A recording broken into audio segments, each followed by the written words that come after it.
কিছুদিন আগে আমরা দীঘা ঘুরতে গিয়েছিলাম, তো সেখানে গিয়ে দেখলাম একটা দৃশ্য, যেটা হচ্ছে ওখানে যেসব বোটগুলো ভাড়া পাওয়া যায় সেই সব বোটে চড়াটা কতটা রিস্কের, তো সেটা তোমরা দেখে বুঝবে।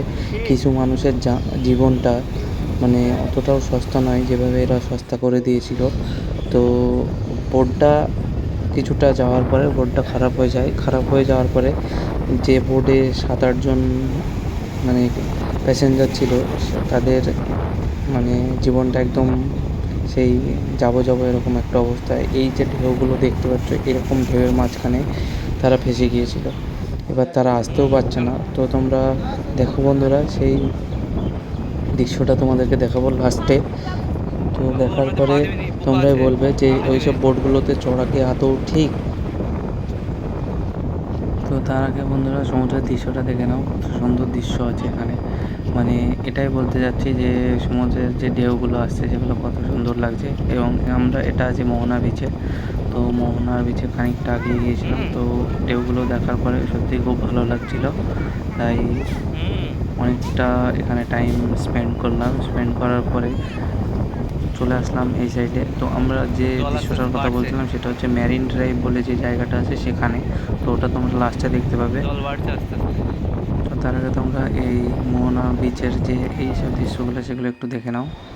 এই যে চলে এসেছি আমরা এখানে এবার ম্যারিন ড্রাইভের। এটা হচ্ছে বিকেলবেলা মুহূর্তে, তো অপূর্ব দৃশ্য। আর এটা হচ্ছে নিউ দীঘার জায়গাটা। নিউ দীঘাটা বেশ ভালোই লাগছিলো সন্ধ্যাবেলায়, মানে বিকেল বিকেল টাইমটা এটা। তো বেশ ভালোই লাগছিলো। এবার তোমরা দেখো এই যে যে এই যে বোর্ডটা দেখতে পাচ্ছ, এই বোর্ডটার এখানে এই যে কজন আছে, এই যে দেখতেই পাচ্ছ তোমরা সমুদ্রের ধারে যেসব গার্ডগুলো থাকে তারা অলরেডি ওখানে রেডি হয়ে আছে।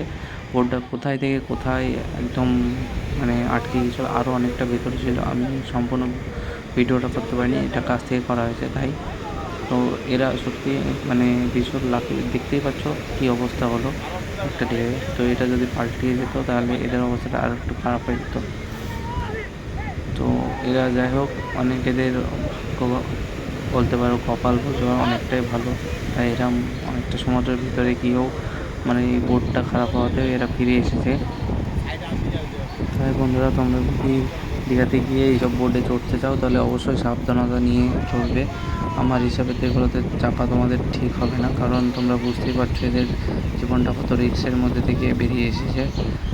আর ওই যে দেখতে পাচ্ছ সমুদ্রে যে এই বোটটা চালাচ্ছিল তিনি এখন সেই জলের মাঝখানের মধ্যে ওই যে দাঁড়িয়ে আছে। তো কেন বোটটাকে ধরে আছে, কেন? কারণ হচ্ছে সে বোটটা যাতে পাল্টি না দেয় সেই কারণের জন্য সামনে ধরে আছে। তো বন্ধুরা দেখো এবার সমুদ্রের ঢেউগুলো দেখো, আর কী করবে দেখা। একটু সাবধান হয়ে থেকো।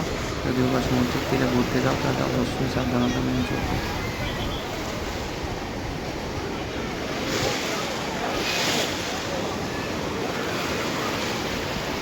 বন্ধুরা এটা হচ্ছে ম্যারিন ড্রাইভ। তো ম্যারিন ড্রাইভের ঢেউগুলো আর কি সেগুলো দেখো কত সুন্দর লাগে। এই যে ঢেউটা আসছে, এই যে দেখেছো কত সুন্দর একটা